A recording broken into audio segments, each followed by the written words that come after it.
ವಿದ್ಯಾರ್ಥಿಗಳೇ, ಎಲ್ಲರಿಗೂ ಸ್ವಾಗತ. ಇಂದಿನ ತರಗತಿಯಲ್ಲಿ ನಾವು ಅಂಗಾಂಶಗಳು ಅಂದರೆ ಏನು, ಅಂಗಾಂಶಗಳಲ್ಲಿರ್ತಕ್ಕಂತಹ ವಿಧಗಳು ಮತ್ತು ಸಸ್ಯ ಅಂಗಾಂಶಗಳಲ್ಲಿ ವರ್ಧನ ಅಂಗಾಂಶ ಮತ್ತು ಸರಳ ಶಾಶ್ವತ ಅಂಗಾಂಶದ ಬಗ್ಗೆ ನಾವು ತಿಳ್ಕೊಂಡಿದ್ವಿ. ವಿದ್ಯಾರ್ಥಿಗಳೇ, ಇವತ್ತು ಸಸ್ಯ ಅಂಗಾಂಶದ ಮುಂದುವರೆದ ಭಾಗವನ್ನು ನಾವು ಇವತ್ತಿನ ದಿನ ನೋಡೋಣಂತೆ. ಮೊದಲಿಗೆ ಜ್ಞಾಪಿಸ್ಕೊಳ್ಳೋಣ, ಅಂಗಾಂಶಗಳು ಅಂದರೆ ಏನು. ಒಂದೇ ರೀತಿಯ ರಚನೆಯನ್ನು ಹೊಂದಿದ್ದು ಒಂದೇ ರೀತಿಯ ಕಾರ್ಯವನ್ನು ಒಟ್ಟಾಗಿ ಮಾಡ್ತಕ್ಕಂತಹ ಜೀವಕೋಶಗಳ ಗುಂಪು. ಒಂದೇ ರೀತಿಯ ರಚನೆಯನ್ನು ಹೊಂದಿರಬೇಕು, ಒಂದು ಕಾರ್ಯವನ್ನು ಮಾಡ್ತಾ ಇರಬೇಕು. ಜೀವಕೋಶಗಳ ಗುಂಪಿಗೆ ನಾವು ಅಂಗಾಂಶ ಅಂತ ಕರಿತೀವಿ. ನಾವು ಅವತ್ತೇ ನೋಡಿದ್ವಿ, ಅಂಗಾಂಶಗಳಲ್ಲಿ ಎರಡು ವಿಧ. ಒಂದು ಪ್ರಾಣಿ ಅಂಗಾಂಶ, ಮತ್ತೊಂದು ಸಸ್ಯ ಅಂಗಾಂಶ. ಈಗ ವಿದ್ಯಾರ್ಥಿಗಳೇ, ನಾವು ಸಸ್ಯ ಅಂಗಾಂಶಗಳ ಬಗ್ಗೆ ವಿಭಜನೆಯನ್ನು ನೋಡೋಣಂತೆ. ವರ್ಧನ ಅಂಗಾಂಶ, ಸಸ್ಯ ಅಂಗಾಂಶಗಳನ್ನು ನಾವು ವರ್ಧನ ಅಂಗಾಂಶ ಮತ್ತು ಶಾಶ್ವತ ಅಂಗಾಂಶ ಅಂತ ತಿಳ್ಕೊಂಡ್ವಿ. ವರ್ಧನ ಅಂಗಾಂಶ ಅಂತ ಹೇಳಿದ್ರೆ ಯಾವ ಅಂಗಾಂಶಗಳು ಬೆಳವಣಿಗೆಗೆ ಸಹಾಯ ಮಾಡ್ತವೆಯೋ ಅಥವಾ ನಿರಂತರವಾಗಿ ಕೋಶ ವಿಭಜನೆಯನ್ನು ಹೊಂದಿರುತ್ತವೆಯೋ ಅಂತಹ ಜೀವಕೋಶಗಳನ್ನು ನಾವೇನಂತ ಕರಿದ್ವಿ, ವರ್ಧನ ಅಂಗಾಂಶಗಳು ಅಂತ ಕರಿದ್ವಿ. ವರ್ಧನ ಅಂಗಾಂಶಗಳೇನಪ್ಪ ಅಂತ ಹೇಳಿದ್ರೆ, ಒಂದು ಜೀವಕೋಶ ಇರುತ್ತೆ, ಆ ಜೀವಕೋಶ ನಿರಂತರವಾಗಿ ವಿಭಜನೆ ಆಗುತ್ತೆ. 2 ಆಯಿತು, 4 ಆಯಿತು, ಮತ್ತೆ ಆ ಕೋಶಗಳು ದೊಡ್ಡದಾಗ್ತವೆ ಗಾತ್ರದಲ್ಲಿ. ಆ 4 ಜೀವಕೋಶಗಳು ಮತ್ತೆ ವಿಭಜನೆ ಆಗ್ತವೆ, ಕೋಶ ವಿಭಜನೆ ಆಗ್ತಾ ಹೋಗ್ತವೆ. ಆ ವರ್ಧನ ಅಂಗಾಂಶ ತುದಿ ವರ್ಧನ ಅಂಗಾಂಶ, ಪಾರ್ಶ್ವವರ್ಧನ ಅಂಗಾಂಶ, ಅಂತರ್ಗೆಣ್ಣು ವರ್ಧನ ಅಂಗಾಂಶ. ಅವುಗಳ ರಚನೆ ಮತ್ತು ಕಾರ್ಯದ ಬಗ್ಗೆ ತಿಳ್ಕೊಂಡ್ವಿ. ವರ್ಧನ ಅಂಗಾಂಶಗಳು ಪ್ರೌಢತೆಯನ್ನು ಪಡೆದುಕೊಂಡ ನಂತರ ಬೆಳವಣಿಗೆಯಾಗಿ ಒಂದು ಪ್ರೌಢ ಹಂತಕ್ಕೆ ಬಂದಾಗ ಅವೇನಾಗ್ತವೆ, ಶಾಶ್ವತ ರೂಪವನ್ನು, ರಚನೆಯನ್ನು ಮತ್ತು ನಿರ್ದಿಷ್ಟ ಭಾಗಗಳಲ್ಲಿ ನಿರ್ದಿಷ್ಟ ಕಾರ್ಯವನ್ನು ನಿರ್ವಹಿಸತಕ್ಕಂತಹ ಅಂಗಾಂಶಗಳಾಗಿ ಮಾರ್ಪಡ್ತವೆ.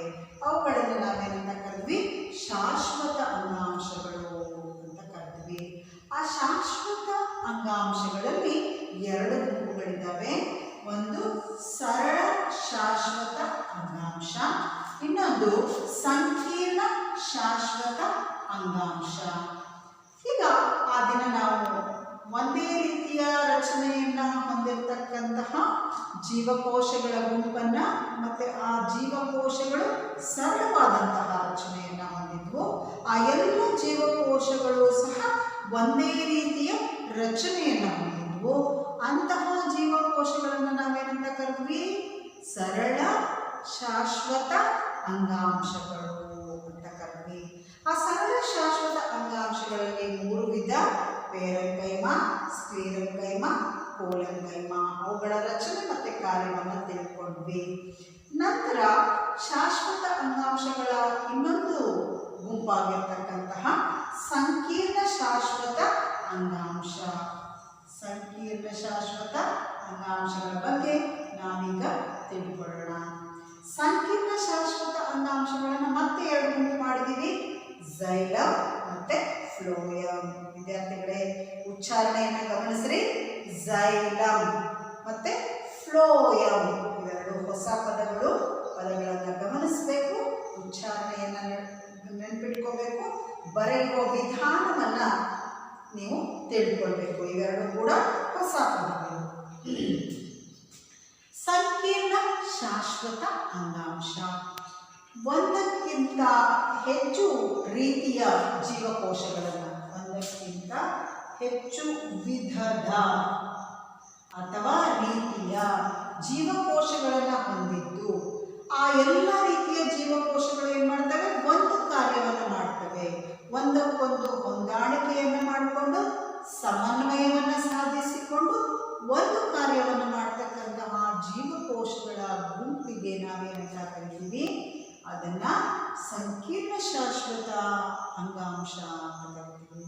ಸೊ ವಿದ್ಯಾರ್ಥಿಗಳೇ, ಹಾಗಾದ್ರೆ ಸಂಕೀರ್ಣ ಶಾಶ್ವತ ಅಂಗಾಂಶದಲ್ಲಿ ಒಂದಕ್ಕಿಂತ ಹೆಚ್ಚು ವಿಧದ ಕೋಶಗಳನ್ನು ನಾವು ನೋಡ್ತೀವಿ. ಒಂದಕ್ಕಿಂತ ಹೆಚ್ಚು ವಿಧದ ಕೋಶಗಳು ಸಮನ್ವಯವನ್ನು ಸಾಧಿಸಿ ಒಂದು ಕಾರ್ಯವನ್ನು ನಡೆಸಿದರೆ ಅದನ್ನು ನಾವೇನಂತ ಕರೆದ್ವಿ, ಸಂಕೀರ್ಣ ಶಾಶ್ವತ ಅಂಗಾಂಶ ಅಂತ ಕರಿದ್ವಿ. ಈ ಎರಡು ಅಂಗಾಂಶಗಳ ಒಂದು ವಿಶೇಷತೆ ಏನಪ್ಪಾ ಅಂದರೆ, ಆ ಎರಡು ಅಂಗಾಂಶಗಳು ಸಹಿತ ವಾಹಕ ಅಂಗಾಂಶ, ಅಂದರೆ ವಸ್ತುಗಳನ್ನು ತಮ್ಮ ಮೂಲಕ ಸಾಗಿಸಲು ಸಹಾಯ ಮಾಡತಕ್ಕಂತಹ ಅಂಗಾಂಶಗಳು.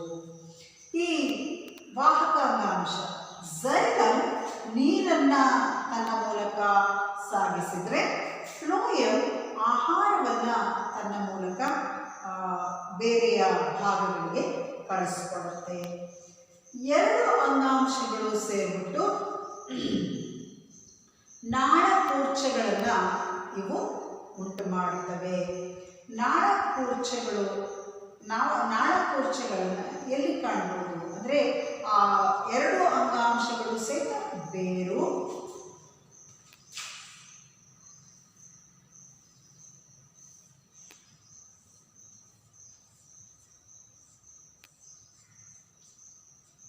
ಮತ್ತು ಕಾಂಡ ಎರಡರಲ್ಲೂ ಸಹ ಇಲ್ಲಿಂದ ಪ್ರಾರಂಭವಾಗಿ ಕಾಂಡ ಮತ್ತು ತುದಿಗಳಲ್ಲೂ ಸಹ ಕಂಡುಬರುತ್ತೆ.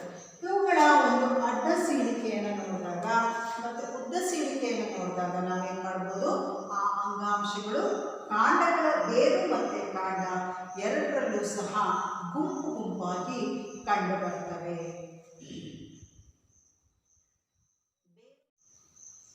ವಿದ್ಯಾರ್ಥಿಗಳೇ, ಈಗ ಸಂಕೀರ್ಣ ಶಾಶ್ವತ ಅಂಗಾಂಶಗಳಲ್ಲಿ ಒಂದಾದಂತಹ ಝೈಲಮ್ ಅಂಗಾಂಶಗಳು. ಝೈಲಮ್ ಅಂಗಾಂಶಗಳು ನೀರನ್ನು ಸಾಗಿಸುವಂತಹ, ನೀರನ್ನು ಸಸ್ಯದ ಬೇರಿನಿಂದ ಕಾಂಡ ಮತ್ತು ಎಲೆಗಳಿಗೆ ಎಲ್ಲ ಕಡೆಗಳಿಗೂ ಸಾಗಿಸುತ್ತೆ. ಈ ಅಂಗಾಂಶ ಯಾವುದು, ಝೈಲಮ್. ನೀರನ್ನು ಮತ್ತು ಲವಣವನ್ನು, ನೀರು ಮತ್ತು ಲವಣವನ್ನು ಸಾಗಿಸ್ತಕ್ಕಂತಹ ಅಂಗಾಂಶ. ಈ ಝೈಲಮ್ ಅಂಗಾಂಶ ಸಂಕೀರ್ಣ ಅಂಗಾಂಶ. ಯಾಕಪ್ಪ ಅಂತ ಹೇಳಿದ್ರೆ, ಅಂಗಾಂಶದ ಎಲ್ಲ ಜೀವಕೋಶಗಳು ಒಂದೇ ರೀತಿಯಾಗಿಲ್ಲ, 4 ವಿಧದ ಕೋಶಗಳನ್ನು ಇದು ಹೊಂದಿದೆ. ಯಾವ್ಯಾವುದಪ್ಪ ಅಂತ ಹೇಳಿದ್ರೆ, ಟ್ರೇಕಿಡ್, ಝೈಲಮ್ ಪೇರೆನ್ಕೈಮ, ನಾಳಗಳು ಮತ್ತು ಝೈಲಮ್ ನಾರುಗಳು. ವಿದ್ಯಾರ್ಥಿಗಳೇ, ಈ ಟ್ರೇಕಿಡ್ ಮತ್ತು ನಾಳಗಳು ಕೊಳವೆಯಾಕಾರದ ರಚನೆಗಳು. ಸೊ ಇವಾಗ ಏನಪ್ಪ ಅಂತ ಹೇಳಿದ್ರೆ, ನೋಡೋದಕ್ಕೆ ಕೊಳವೆಯಾಕಾರ ಇರುತ್ತೆ ಮತ್ತು ನೀರನ್ನು ಸುಲಭವಾಗಿ ತನ್ನ ಮೂಲಕ ಹರಿಯಲು ಸಾಧ್ಯವಾಗುತ್ತೆ, ಬಿಡುತ್ತೆ. ಇನ್ನು ಝೈಲಮ್ ಪೇರೆನ್ಕೈಮ ಆಹಾರವನ್ನು ಸಂಗ್ರಹಿಸೋದಕ್ಕೆ ಸಹಾಯ ಮಾಡುತ್ತೆ, ಆಹಾರವನ್ನು ಸಂಗ್ರಹಿಸುತ್ತೆ. ಇನ್ನು ಝೈಲಮ್ ನಾರುಗಳು ಸಸ್ಯ ದೃಢತೆಯನ್ನು ಪಡ್ಕೊಳ್ಬೇಕು, ಅದು ಗಟ್ಟಿಯಾಗಿರಬೇಕು ಅಥವಾ ಅದು ನೇರವಾಗಿ ನಿಂತ್ಕೊಳ್ಬೇಕು. ಈ ರೀತಿ ಸಸ್ಯಕ್ಕೆ ಒಂದು ಆಧಾರ ಕೊಡುವಂತಹ ಕೆಲಸವನ್ನು ಯಾರು ಮಾಡ್ತಾರೆ, ಝೈಲಮ್ ನಾರುಗಳು ಮಾಡ್ತವೆ. ಸೊ ಈ ಟ್ರೇಕಿಡ್, ಪೇರೆನ್ಕೈಮ, ನಾಳಗಳು, ಝೈಲಮ್ ನಾರುಗಳು, ಈ 4 ರೀತಿಯ ಅಂಗಾಂಶಗಳು ಸೇರಿ ನೀರನ್ನು ಮತ್ತು ಲವಣವನ್ನು ಸಾಗಿಸೋದು ಮತ್ತು ಆ ಅಂಗಾಂಶಗಳನ್ನು ನೇರವಾಗಿ, ಸಸ್ಯವನ್ನು ನೇರವಾಗಿ ಇರೋದಕ್ಕೆ ಸಹಾಯ ಮಾಡುವಂತಹ ಅಂಗಾಂಶ ಇದು ಝೈಲಮ್ ಮತ್ತು ಅದರ ಕಾರ್ಯ. ಸೊ ವಿದ್ಯಾರ್ಥಿಗಳಿಗೆ ಗೊತ್ತಾಯಿತು, ಝೈಲಮ್ ಒಂದು ಸಂಕೀರ್ಣ ಅಂಗಾಂಶ, ಝೈಲಮ್ ಒಂದು ವಾಹಕ ಅಂಗಾಂಶ, ಝೈಲಮ್ 4 ರೀತಿಯ ಕೋಶಗಳಿದ್ದಾಗಿದೆ. ಝೈಲಮ್ ಪೇರೆನ್ಕೈಮ, ಟ್ರೇಕಿಡ್ಗಳು, ನಾರುಗಳು ಮತ್ತು ಝೈಲಮ್ ನಾಳಗಳು. ಸೊ 4 ರೀತಿಯ ಕೋಶಗಳಿಂದ ಆಗಿರ್ತಕ್ಕಂಥದ್ದು. ಸೊ ಅದ್ರ ಮೂಲಕ ನೀರು ಹೋಗಬೇಕು ಅಂತ ಹೇಳಿದ್ರೆ ಒಳಗಡೆ ಜಾಗ ಖಾಲಿ ಇರಬೇಕು, ಕೊಳವೆಯ ಆಕಾರದ ರಚನೆ. ಸೊ ವಿದ್ಯಾರ್ಥಿಗಳಿಗೆ ಇದು ನಿಮಗೆ ಅರ್ಥ ಆಯಿತು ಅಂತ ಅಂದ್ಕೊಳ್ತೀನಿ. ಸಂಕೀರ್ಣ ಶಾಶ್ವತ ಅಂಗಾಂಶದಲ್ಲಿ ಎರಡನೆಯ ವಿಧ ಫ್ಲೋಯಮ್. ಫ್ಲೋಯಮ್ ಕೂಡ 4 ರೀತಿಯ ಜೀವಕೋಶಗಳಿಂದ ಮಾಡಲ್ಪಟ್ಟಿದೆ. ಜರಡಿನಾಳಗಳು, ಸಂಗಾತಿ ಜೀವಕೋಶಗಳು, ಫ್ಲೋಯಂ ನಾರುಗಳು, ಫ್ಲೋಯಂ ಪೇರೆನ್ಕೈಮ. ಜರಡಿನಾಳಗಳು ವಾಹಕ ನಾಳಗಳು ಕೊಳವೆಯ ಆಕಾರದಲ್ಲಿದ್ದು ಏನು ಮಾಡ್ತವೆ, ಆಹಾರವನ್ನು ಸಾಗಿಸೋದಕ್ಕೆ ಸಹಾಯ ಮಾಡ್ತವೆ. ಸಂಗಾತಿ ಜೀವಕೋಶಗಳು ಆಹಾರವನ್ನು ಅವು ಏನು ಮಾಡ್ತವೆ, ಈ ಜರಡಿನಾಳಗಳಿಗೆ ಇವು ಸಹಾಯಕವಾಗಿರ್ತವೆ. ಇನ್ನು ಫ್ಲೋಯಂ ನಾರುಗಳು ದೃಢತೆಯನ್ನು ಕೊಡ್ತವೆ. ಫ್ಲೋಯಂ ಪೇರೆನ್ಕೈಮ ಈ ಜೀವಕೋಶಗಳಿಗೆ ಅಂದರೆ ಈ 3 ವಿಧದ ಜೀವಕೋಶಗಳಿಗೆ ಬೇಕಾದಂತಹ ಆಹಾರವನ್ನು ಸಂಗ್ರಹಿಸೋದಕ್ಕೆ ಸಹಾಯ ಮಾಡುತ್ತೆ, ಬೇಕಾದಂತಹ ಆಹಾರವನ್ನು ಸಂಗ್ರಹಿಸುತ್ತೆ. ಸೊ ಒಟ್ಟಾರೆಯಾಗಿ ಹೇಳೋದಾದರೆ ಫ್ಲೋಯಂ ಒಂದು ಆಹಾರ ವಾಹಕ ಅಂಗಾಂಶ, ಅಂದರೆ ಆಹಾರವನ್ನು ಸಾಗಿಸುವಂತಹ ಅಂಗಾಂಶ. ವಿದ್ಯಾರ್ಥಿಗಳೇ ಗಮನಿಸಬೇಕು, ನೀರು ನಮಗೆ ಕೆಳಗಿನಿಂದ ಮೇಲೆ ಹೋಗುತ್ತೆ. ಝೈಲಮ್ ನೀರನ್ನು ಬೇರುಗಳಿಂದ ಸಸ್ಯ ದೇಹದ ವಿವಿಧ ಭಾಗಗಳಿಗೆ ಕಳಿಸಿಕೊಡುತ್ತೆ. ಆದರೆ ಫ್ಲೋಯಂ ಎಲೆಯಲ್ಲಿ ತಯಾರಾದಂತಹ ಆಹಾರವನ್ನು, ಎಲೆಗಳಲ್ಲಿ ತಯಾರಾದಂತಹ ಆಹಾರವನ್ನು ದೇಹದ ಎಲ್ಲ ಭಾಗಗಳಿಗೆ ಏನೇನು ಮಾಡುತ್ತೆ, ಕಳಿಸ್ಕೊಡುತ್ತೆ. ಸೊ ಇವೆರಡರ ಒಂದು ಕಾರ್ಯವನ್ನು ನಾವು ಗಮನಿಸೋದಾದರೆ ಕೆಳಗಿನಿಂದ ಮೇಲೆ ಹೋಗುತ್ತೆ ಝೈಲಮ್ನ ವಾಹಕ ಅಂಗಾಂಶ, ಫ್ಲೋಯಂ ಮೇಲಿನಿಂದ ಕೆಳಗಡೆ ಬರುತ್ತೆ. ಈ ರೀತಿ 2 ಜೀವಕೋಶಗಳು ಸಹ ಒಟ್ಟಾರೆಯಾಗಿ ಇರ್ತವೆ. ಇದನ್ನು ನಾವೇನಂತ ಕರೆದ್ವಿ, ನಾಳಕೋಶಗಳು. ಝೈಲಮ್ ಮತ್ತು ಫ್ಲೋಯಂ ಒಟ್ಟಾಗಿ, ಯಾಕಪ್ಪ ಅಂತ ಹೇಳಿದ್ರೆ ಇಲ್ಲೂ ಅವು ಬೇರೆ ಬೇರೆ ರೀತಿಯಲ್ಲಿ ಅವು ಏನು ಮಾಡಿರ್ತವೆ, ಹೊಂದಾಣಿಕೆಯನ್ನು ಮಾಡಿಕೊಂಡು ಕಾಂಡಗಳಲ್ಲೂ ಸಹ ಒಟ್ಟಿಗೆ ಕಟ್ಟಿ ಬರ್ತವೆ, ಬೇರುಗಳಲ್ಲೂ ಸಹ ಒಟ್ಟಿಗೆ ಇರ್ತವೆ. ಇವುಗಳನ್ನು ನಾಳಕೋಶಗಳು ಅಂತ ಹೇಳಿ ಕರೆದ್ವಿ. ವಿದ್ಯಾರ್ಥಿಗಳೇ ಗಮನದಲ್ಲಿಟ್ಕೋಬೇಕು, ಫ್ಲೋಯಂ 4 ರೀತಿಯ ಕೋಶಗಳು, ಜರಡಿನಾಳಗಳು, ಸಂಗಾತಿ ಜೀವಕೋಶಗಳು, ಫ್ಲೋಯಂ ನಾರುಗಳು ಮತ್ತು ಫ್ಲೋಯಂ ಪೇರೆನ್ಕೈಮ ಅನ್ನುವಂತಹ 4 ರೀತಿಯ ಕೋಶಗಳಿಂದ ಮಾಡಲ್ಪಟ್ಟಿದೆ. ವಿದ್ಯಾರ್ಥಿಗಳೇ, ನಾವೀಗ ನೋಡ್ತಾ ಇರತಕ್ಕಂತಹ ಚಿತ್ರ ಫ್ಲೋಯಂ ಮತ್ತು ಝೈಲಮ್ದು. ಝೈಲಮ್ನಲ್ಲಿರ್ತಕ್ಕ 4 ಥರದ ಕೋಶಗಳು ಮತ್ತು ಫ್ಲೋಯಂನಲ್ಲಿ 4 ಥರದ ಕೋಶಗಳನ್ನು ಸೇರಿ ಇಲ್ಲಿ ಫ್ಲೋಯಂ ಮತ್ತು ಝೈಲಮ್ ಆಗಿರ್ತಕ್ಕಂಥದ್ದು.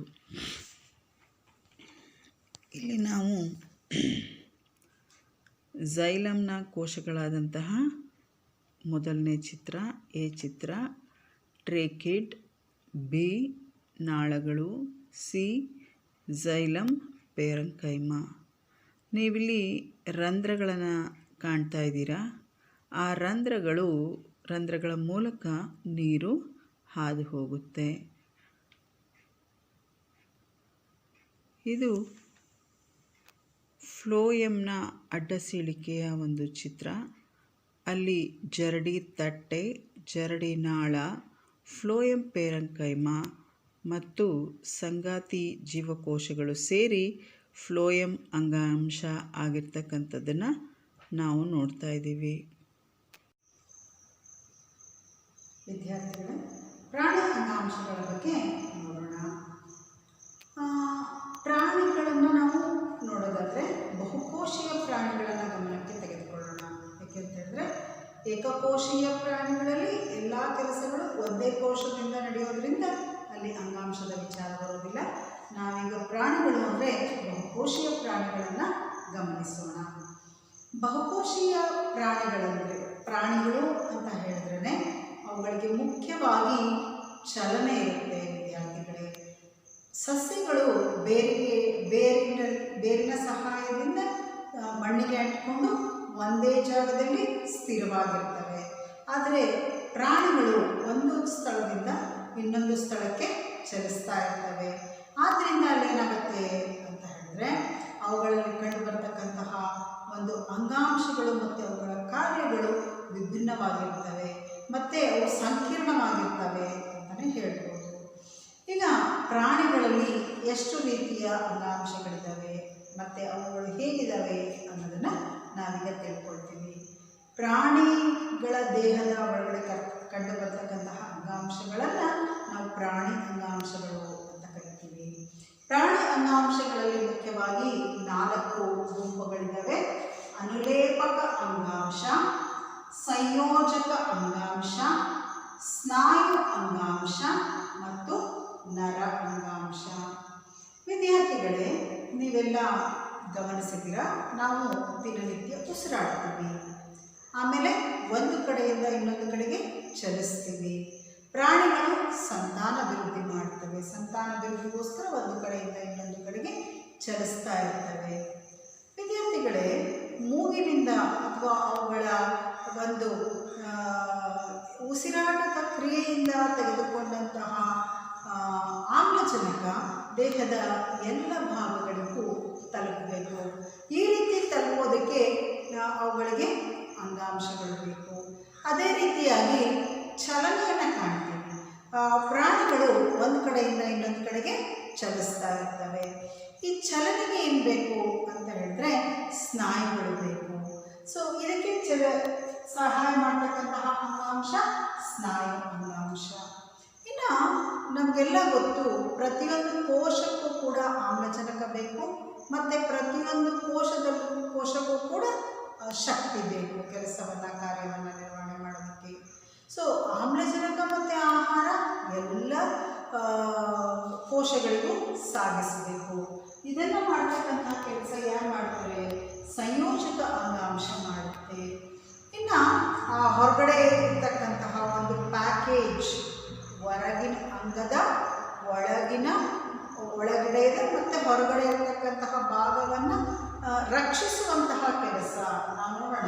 ನೆಕ್ಸ್ಟು ಅನುಲೇಪಕ ಅಂಗಾಂಶ. ಮತ್ತು ನಮಗೆ ಅಥವಾ ಯಾವುದೇ ಒಂದು ಪ್ರಾಣಿಗೆ ಜ್ಞಾನೇಂದ್ರಿಯಗಳಿದ್ದಾವೆ. ಅವುಗಳಿಂದ ಪಡೆದುಕೊಂಡಂತಹ ಜ್ಞಾನ ಮೆದುಳಿಗೆ ಹೋಗಬೇಕು, ಅರ್ಥೈಸಬೇಕು ಮತ್ತು ಅದಕ್ಕೆ ಸರಿಯಾದಂತಹ ಒಂದು ರಿಯಾಕ್ಷನ್ ಕೂಡ ಮಾಡಬೇಕಾಗುತ್ತೆ. ಅದನ್ನು ತೆಗೆದುಕೊಂಡು ಹೋಗ್ತಕ್ಕಂತಹ ಕೆಲಸ ಎಲ್ಲವನ್ನ ನರ ಅಂಗಾಂಶ. ಸೊ ಈ ಎಲ್ಲ ಅಂಗಾಂಶಗಳು ಸೇರಿ ಪ್ರಾಣಿ ಅಂಗಾಂಶಗಳು ಅಂತ ಹೇಳಿ ಕರಿತೀವಿ. ಸೊ ಪ್ರಾಣಿಯಲ್ಲಿನ ಕಾರ್ಯಗಳಾಗಿರ್ಬೋದು, ಅದರ ದೇಹ ರಚನೆ ಮತ್ತು ಅದರ ಕಾರ್ಯಗಳು ವಿಭಿನ್ನ ರೀತಿಯಾಗಿರೋದ್ರಿಂದ, ಸಂಕೀರ್ಣ ರೀತಿಯಾಗಿರೋದ್ರಿಂದ ನಾವು ಮುಖ್ಯವಾಗಿ 4 ಭಾಗಗಳನ್ನಾಗಿ ಮಾಡಿದ್ದೀವಿ. ಒಂದೊಂದೇ ಅಂಗಾಂಶದಲ್ಲಿರ್ತಕ್ಕಂತಹ ವಿವಿಧ ರೀತಿಯ ಅಂಗಾಂಶಗಳು ಮತ್ತು ಅವುಗಳ ಕಾರ್ಯಗಳನ್ನು ನಾವೀಗ ಒಂದೊಂದಾಗಿ ತಿಳ್ಕೊಳ್ಳೋಣ. ಮೊದಲನೇದಾಗಿ ಅನುಲೇಪಕ ಅಂಗಾಂಶ.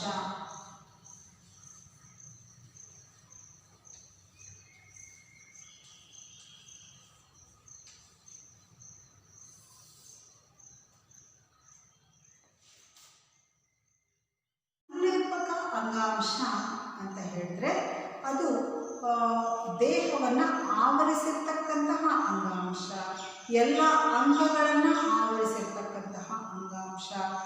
ದೇಹದ ಹೊರಪದರು, ಅಂಗದ ಹೊರಪದರು, ಒಳಪದರು ಎಲ್ಲ ಕಡೆಗಳಲ್ಲೂ ಸಹ ಇದು ಆವರಿಸಿರುತ್ತೆ. ಈ ಹೊರಪದರು ಅಂತ ಹೇಳಿದ್ರೆ ನಿಮಗೆ ಒಂದು ಗಮನಕ್ಕೆ ಬರಬೇಕು.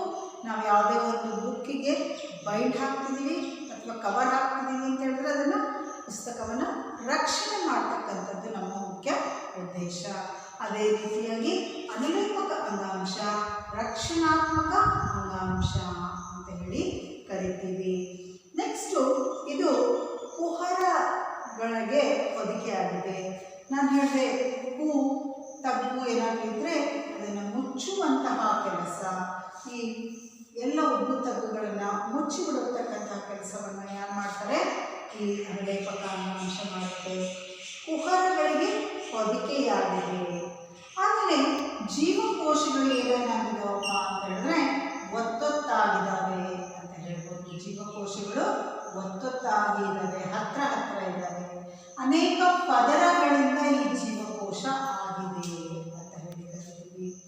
ಈ ಪದರಗಳ ನಿರಂತರವಾದ ಪದರಗಳನ್ನು ಹೊಂದಿರೋದ್ರಿಂದ ಅದು ಒಂದು ಪದರ ಇನ್ನೊಂದು ಪದರಕ್ಕೆ ಜೊತೆಯಾಗಿರಬೇಕು ಅನ್ನೋ ಉದ್ದೇಶದಿಂದ ಅಲ್ಪ ಪ್ರಮಾಣದ ಬಂಧಕವನ್ನು ಹೊಂದಿದೆ, ಬಂಧಕವನ್ನು ಈ ಅಂಗಾಂಶ ಹೊಂದಿದೆ ಅಂತ ಹೇಳಿ ಕರಿತೀವಿ.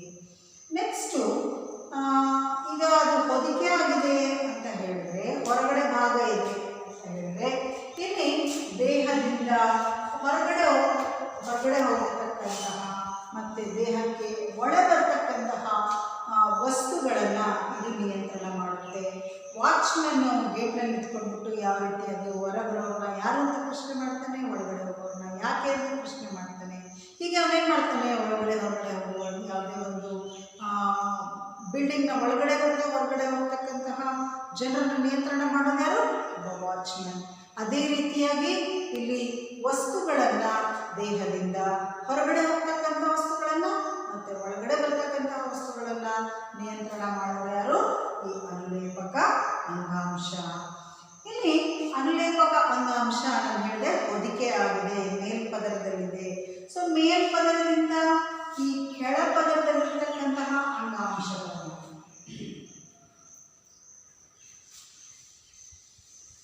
ಈ ಮೇಲ್ಪದರದ್ದು ಅದಕ್ಕಿಂತ ಕೆಳಗಿರ್ತಕ್ಕಂತಹ ಒಂದು ಅಂಗಗಳನ್ನು ಮತ್ತು ಅಂಗಾಂಶಗಳನ್ನು ಒಂದು ಏನಪ್ಪ ಅಂತ ಹೇಳಿದ್ರೆ ನಾರಿನಿಂದಾಗಿರ್ತಕ್ಕಂತಹ ಒಂದು ಹೊರೆಯಿಂದ ಇತರ ಅಂಗಾಂಶಗಳನ್ನು ಇದೇನು ಮಾಡುತ್ತೆ, ಪ್ರತ್ಯೇಕಿಸುತ್ತೆ ಅಥವಾ ಬೇರ್ಪಡಿಸುತ್ತೆ ಅಂತ ಹೇಳ್ಬೋದು. ಮತ್ತು ಒಂದು ಅಂಗ ಮತ್ತು ಅಂಗಾಂಶವನ್ನು ಪ್ರತ್ಯೇಕವಾಗಿರೋದಕ್ಕೂ ಕೂಡ ಇದು ಏನಾಗುತ್ತಪ್ಪ ಅಂತ ಹೇಳಿದ್ರೆ ಸಹಾಯವನ್ನು ಮಾಡುತ್ತೆ ಅಂತ ಹೇಳ್ಬೋದು. ಹಾಗಾದರೆ ಈ ಅಂಗಾಂಶವನ್ನು ನಾವೆಲ್ಲಿ ನೋಡ್ತೀವಿ? ನಾನು ಹೇಳಿದೆ ಚರ್ಮ. ನಮ್ಮ ದೇಹದ ಒಳಗಡೆ ಅನೇಕ ಮೂಳೆ, ಮಾಂಸ, ಅಂಗಗಳು ಎಲ್ಲ ಇದ್ದಾವೆ. ಅವೆಲ್ಲದನ್ನು ನೈಸಾಗಿ ಕವರ್ ಮಾಡಿರ್ತಕ್ಕಂಥದ್ದು ಯಾವುದು? ಚರ್ಮ ಅನುಲೇಪಕ ಅಂಗಾಂಶವನ್ನು ಮಾಡಲ್ಪಟ್ಟಿದೆ. ಬಾಯಿ ಒಳಗಡೆ ಇರ್ತಕ್ಕಂತಹ ಒಂದು ಪೊರೆ ಏನಿದೆ ಅದು ಕೂಡ ಅನುಲೇಪಕ ಅಂಗಾಂಶದಿಂದ ಮಾಡಲ್ಪಟ್ಟಿದೆ. ರಕ್ತನಾಳಗಳೇನಿದಾವಲ್ಲ ಅವುಗಳು ಕೂಡ ಅನುಲೇಪಕ ಅಂಗಾಂಶ.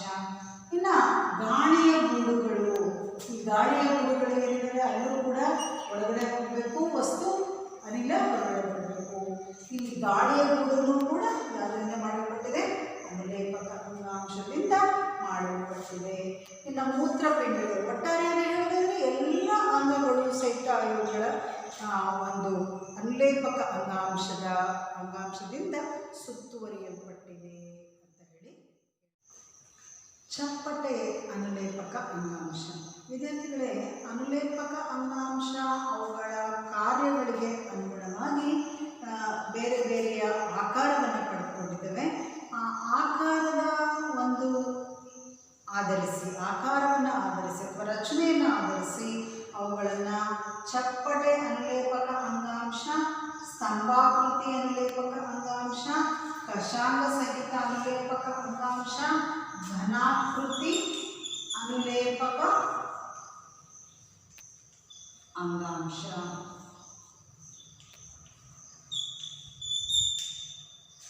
ಅನುಲೇಪಕ ಅಂಗಾಂಶ ಹೇಳಿದೆ ಇದು ಹೊದಿಕೆ ಅಂತ ಹೇಳ್ತೇವೆ. ಚಪ್ಪಟೆ ಅನುಲೇಪಕ ಅಂಗಾಂಶ ಆಕಾರ ಚಪ್ಪಟೆಯಾಗಿದ್ದರೆ ಇದನ್ನು ನಾವೇನಂತ ಕರಿತೀವಿ? ಚಪ್ಪಟೆ ಅನುಲೇಪಕ ಅಂಗಾಂಶ ಅಂತ ಕರಿತೀವಿ. ಇಲ್ಲಿ ಈ ಪದರ ಅನುಲೇಪಕ ಅಂಗಾಂಶದ ಪದರ ತೆಳುವಾಗಿದ್ದು ಆಕಾರ ಚಪ್ಪಟೆಯಾಗಿದ್ದು ಇಲ್ಲಿ ಅನಿಲಗಳ ವಿನಿಮಯಕ್ಕೆ ಸಹಾಯ ಮಾಡಿದರೆ ಇದನ್ನು ನಾವೇನಂತ ಕರಿತೀವಿ? ಇವು ಪದರ ತೆಳುವಾಗಿದ್ದು ಅನಿಲಗಳ ವಿನಿಮಯಕ್ಕೆ ಸಹಾಯ ಮಾಡಿದರೆ ನಾವು ಸರಳ ಚಪ್ಪಟೆ ಅನುಲೇಪಕ ಅಂಗಾಂಶ ಅಂತ ಕರಿತೀವಿ. ಈ ರೀತಿಯ ಸರಳ ಚಪ್ಪಟೆ ಅನುಲೇಪಕ ಅಂಗಾಂಶ ಶ್ವಾಸಕೋಶದಲ್ಲಿ ಲೋಮನಾಳಗಳಲ್ಲಿ ಅನಿಲಗಳ ವಿನಿಮಯ ಆಗಬೇಕು. ಆ ವಿನಿಮಯ ಸುಲಭ ಯಾವಾಗ ಆಗುತ್ತಪ್ಪ ಅಂತಂದರೆ ಚಪ್ಪಟೆ ಅನುಲೇಪಕ ಅಂಗಾಂಶ ತೆಳುವಾಗಿದ್ದಾಗ. ಸೊ ಆದ್ದರಿಂದ ಇದನ್ನು ಚಪ್ಪಟೆ ಅನುಲೇಪಕ ಅಂಗಾಂಶ ಅಂತ ಕರಿತೀವಿ. ಇನ್ನು ಅನುಲೇಪಕ ಅಂಗಾಂಶ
ಕರಿತೀವಿ?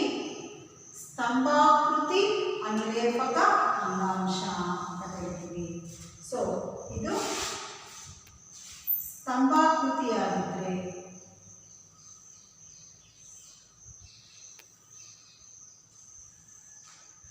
ಇದನ್ನ ಸ್ತಂಭಾಕೃತಿ ಅನುಲೇಪಕ ಅಂಗಾಂಶ, ಸ್ತಂಭಾಕೃತಿ ಅನುಲೇಪಕ ಅಂಗಾಂಶ ಅಂತ ಹೇಳಿ ಕರಿತೀವಿ. ಅದೇ ಇದು ಕಷಾಯವನ್ನು ಹೊಂದಿದ್ರೆ ಇಲ್ಲಿ ಬರ್ತಕ್ಕಂತಹ ಒಂದು ವಸ್ತುಗಳನ್ನು ಚಲಿಸೋದಕ್ಕೆ ಸಹಾಯ ಮಾಡಿದರೆ ಈ ರೀತಿ ಕಷಾಯಗಳನ್ನು ಹೊಂದಿದ್ರೆ ಕಷಾಯ ಸ್ತಂಭ ಸಹಿತ ಅನುಲೇಪಕ ಅಂಗಾಂಶ ಅಂತ ಹೇಳಿ ಕರಿತೀವಿ. ವಿದ್ಯಾರ್ಥಿಗಳು, ಇಂದಿನ ತರಗತಿಯಲ್ಲಿ ನಾವು ಸಸ್ಯಗಳ ಅಂಗಾಂಶಗಳಾದಂತಹ ಸಂಕೀರ್ಣ ಶಾಶ್ವತ ಅಂಗಾಂಶಗಳು ಝೈಲಮ್ ಮತ್ತು ಫ್ಲೋಯಮ್, ಅವುಗಳ ರಚನೆ ಕಾರ್ಯವನ್ನು ತಿಳ್ಕೊಂಡ್ವಿ. ಪ್ರಾಣಿ ಅಂಗಾಂಶಗಳ 4 ವಿಧಗಳಿವೆ ಅಂತ ತಿಳ್ಕೊಂಡ್ವಿ. ಅದಾದ ನಂತರ ಅನುಲೇಪಕ ಅಂಗಾಂಶ ಅಂದ್ರೇನು, ಅನುಲೇಪಕ ಅಂಗಾಂಶದ ವಿಧಗಳು ಯಾವ್ಯಾವು ಮತ್ತು ಅವುಗಳ ಕಾರ್ಯಗಳು ಏನು